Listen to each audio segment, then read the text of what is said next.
Freddie Jackson is almost 70, and now he says his health is more important than the stage. But the road to that realization was filled with silent rumors, industry pressure, and a painful truth he now faces every day.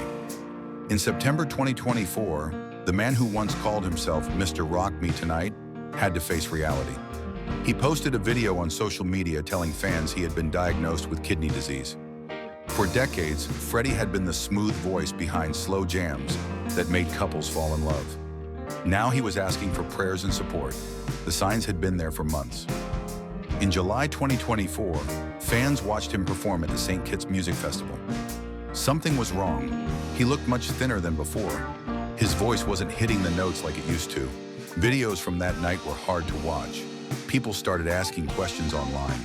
What happened to the man who sang "You Are My Lady"? But Freddie's health problems started even earlier. In September 2023, he gave an interview to the official Black magazine. He talked about ignoring his doctor's warnings. He thought he was invincible. "Not me, I'm Mr. Rock Me Tonight," he told himself. But his body was telling a different story. You're being rocked and don't even know it, he realized. To understand how we got here, we need to go back to the beginning. Freddie Jackson became famous in the 1980s and early 1990s. He was the king of R&B slow jams. His smooth tenor voice made him perfect for romantic ballads. Songs like "Rock Me Tonight" and "Jam Tonight" topped the charts. He knew exactly what his fans wanted. Love songs, bedroom music, music for dancing close. Freddie worked hard to create a certain image. He wanted to be seen as a ladies' man. His songs were written for women. His concerts were full of female fans who screamed his name. This image wasn't an accident. It was carefully planned. In the R&B world of the 1980s, being seen as romantic and desirable was everything. But behind the scenes, people whispered. Industry insiders had their suspicions about Freddie's personal life. He never married, even though he was linked to famous women like Patti LaBelle and Melba Moore. His car was spotted outside places that made people talk. The rumors followed him everywhere. When reporters asked direct questions, Freddie never gave direct answers. On a TV show called Unsung, someone asked if he was gay. His response was careful. "I've never had to explain myself to my mother," he said. He also said, "God will judge us for who we are and what we do." When pushed further, he would say, "I don't like labels. We're all human beings." These answers didn't satisfy anyone. Some people thought he was confirming the rumors without saying it directly. Others thought he was just protecting his privacy. The truth is, for a Black R&B singer in the 1980s, certain topics were dangerous to discuss. The Baptist church community where Freddie learned to sing gospel wasn't always accepting. The industry wasn't either. Freddie's strategy was simple. Stay mysterious. Don't confirm or deny anything. Keep the focus on the music. This approach let him keep his career alive while avoiding a scandal that could have ended everything. But it also meant he could never fully be himself in public. The music industry knew his secrets, but they played along. As long as he sold records and filled concert halls, they were happy to maintain the illusion. Everyone agreed to keep quiet. The ladies' man image stayed in place, even though many people knew it wasn't the whole truth. Around the same time, another R&B singer was rising to fame. Luther Vandross had a voice that people called the Velvet Voice. He was sometimes called the Pavarotti of pop.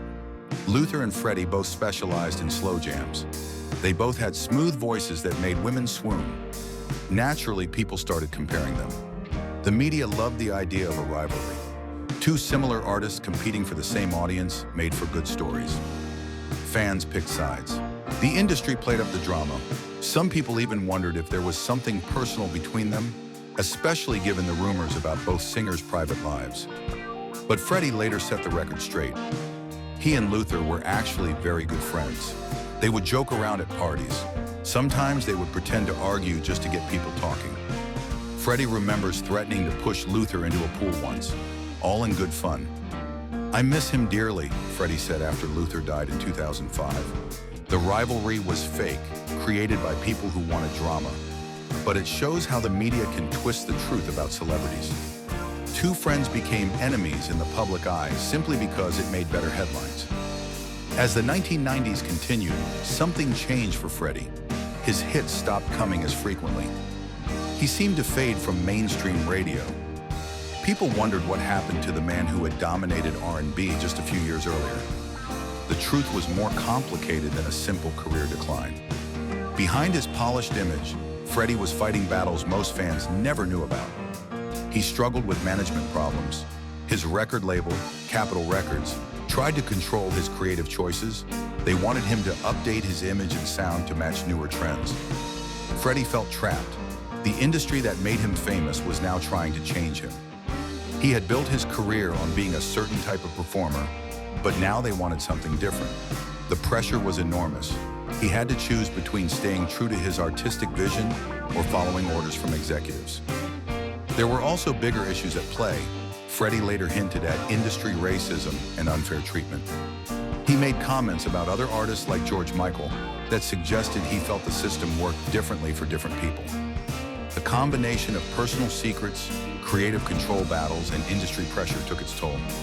Some people wondered if he had been blackballed by the industry. Others thought he was just tired of pretending to be someone he wasn't. The man who once dominated the charts was now questioning whether it was all worth it. But Freddie didn't disappear completely. He kept performing, though not as much as before. He toured smaller venues. He made appearances on nostalgia shows. His loyal fans never forgot him, even if mainstream radio did. Then came the health scare that changed everything. After that difficult performance in St. Kitts, Freddie knew he couldn't ignore the signs anymore. The diagnosis of kidney disease was scary, but it also brought clarity. For the first time in decades, Freddie chose complete honesty over careful deflection. He made videos for his fans explaining his condition. He didn't hide behind mysterious answers or clever wordplay. He was direct about his health, his fears, and his determination to fight. This openness marked a major shift in how Freddie related to his audience. The man who had spent years avoiding personal questions was now sharing his most vulnerable moments. He talked about his partnership with the National Kidney Foundation. He started raising money for kidney disease research and awareness. The response was immediate and overwhelming. His fundraising goal was quickly surpassed. Fans who had supported him for decades rallied around him once again. But this time, it wasn't about his music or his image. It was about his humanity. Freddie's health journey also gave new meaning to his earlier career choices. When he said, "My health is more important than the stage," it wasn't giving up, it was wisdom. All those years of industry pressure and public scrutiny had taught him what really mattered. He started working on a book called "I Got Something to Say." For the first time, he planned to tell his own story in his own words. No more deflection, no more careful answers, just the truth about his life, his career, and his journey. Today, Freddie Jackson represents something different than he did in the 1980s. He's no longer the mysterious romantic singer who avoided personal questions. He's become an advocate, using his platform to help others facing kidney disease. He's chosen authenticity over image management.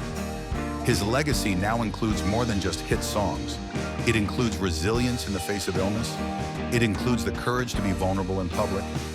It includes using fame for a purpose bigger than entertainment. The man who once sang "Rock Me Tonight" is now rocking the world in a different way. He's showing that real strength isn't about maintaining a perfect image. It's about facing reality with honesty and grace. Freddie Jackson's story isn't sad, it's inspiring. He survived decades of industry pressure. He navigated impossible choices about privacy and authenticity. He built a lasting musical legacy, and now approaching 70, he's found a new mission that gives his life deeper meaning.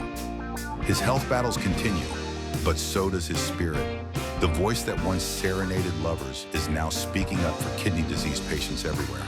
That's not a sad ending. That's a beautiful new beginning.